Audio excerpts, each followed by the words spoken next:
Hey, my name's Elijah. I help solo founders and small startups make better videos about their software. And today I want to talk about Screen Studio. Screen Studio came out a couple of years ago and you've probably heard of it. You've definitely seen videos created with it, and it's a fantastic piece of software in my opinion. But today I want to talk about the features I use and love and the features that are great but that I avoid.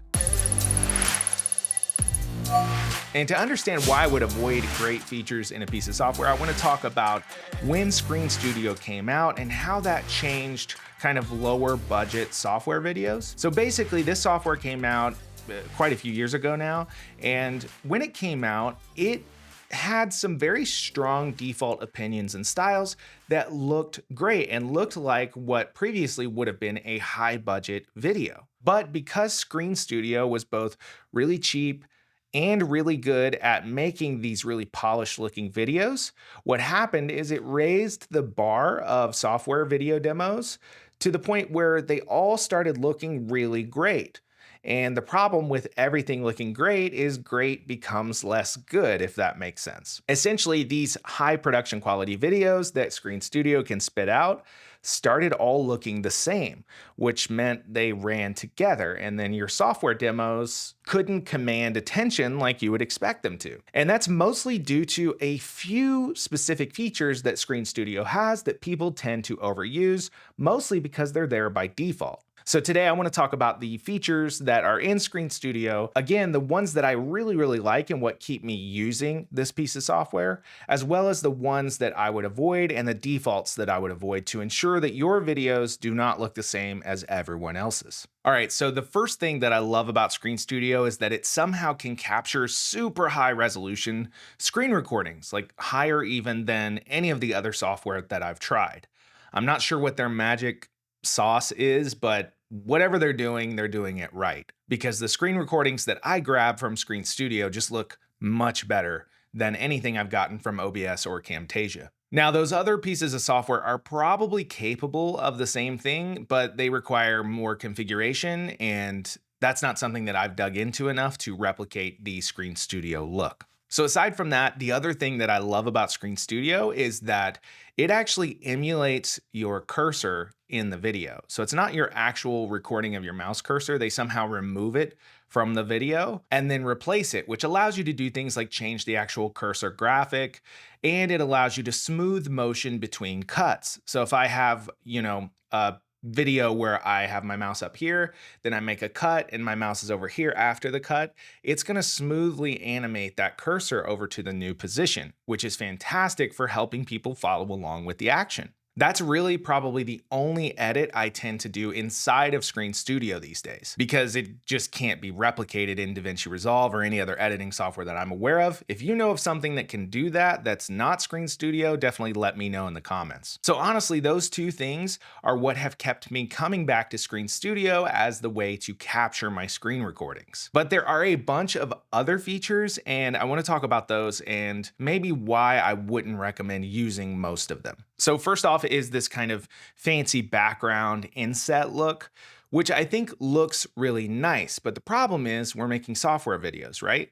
Why would we make the actual video of our software smaller than it has to be? I think in most cases, you really shouldn't do that. Now, there are cases where you're just making like a little animated GIF and you're gonna embed it in a feature page or something, and it might look nice to be able to kind of match the branding and make that aesthetic kind of blend with the rest of the site.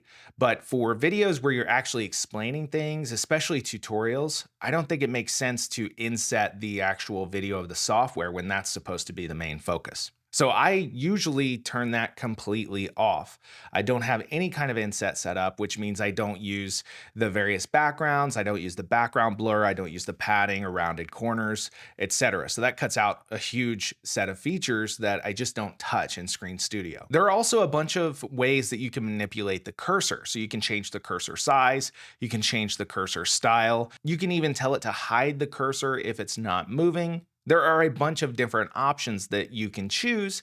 Again, I don't really use these. I do think changing the cursor style is nice if you have a certain look you're going or for instance, if you're working on a piece of software with a specific color scheme where some of the cursor styles might not stand out and others will look a little better, that's a nice option to have. You can also do things like rotate the cursor, which I'm not sure why you would ever want to do that, but it's there if you want to. Then we have the talking head bubble, which generally just looks great by default. I do think that the rounded corner talking head in the corner might be a little played out at this point because it is the default, right? So the goal here is to avoid the default look, even though they do look great technically. They just look the same as everyone else that's using the default. So I would tweak that. I would either, make it have hard 90-degree corners. I would make it a circle instead of a rectangle, make it bigger, smaller, something like that.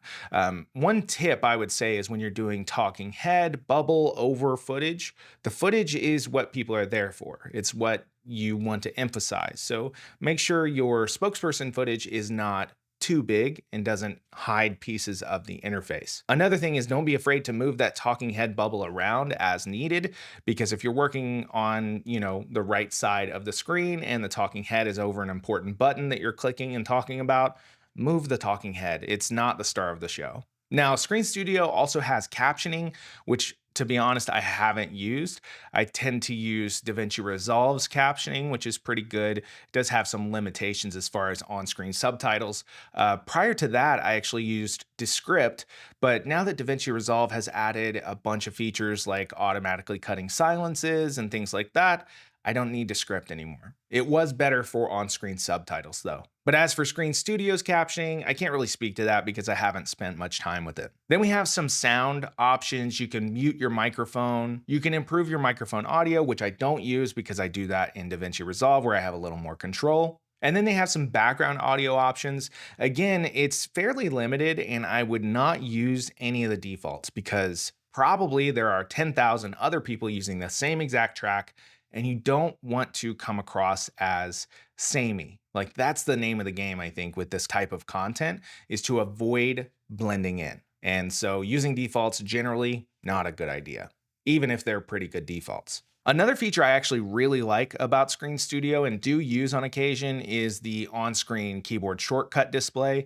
So you can turn this on and it'll actually show the keystrokes that you're doing on the keyboard, which is super helpful for videos where you're demonstrating shortcuts for your software. It's always helpful to have some kind of on-screen representation, and Screen Studios are good enough that I don't generally do that myself. I usually let Screen Studio do it and just include it in the final edit. Then we have some animation defaults, which I usually don't touch because they're fine, and I'm not really doing a lot of animation within Screen Studio. Now, there's a couple of things I do want to talk about that I would consider downsides in the software. So first of all is the fact that it's difficult to export out your talking head footage separately from the video or screen recording, which that really only matters if you're planning on editing outside of Screen Studio. If you're doing all your editing within Screen Studio, you're not going to need to do that. But because I like the malleability of having those two things separate, and I like to pull them into DaVinci and do all my editing there, it added some overhead when I was capturing my talking head footage in Screen Studio while recording my screen.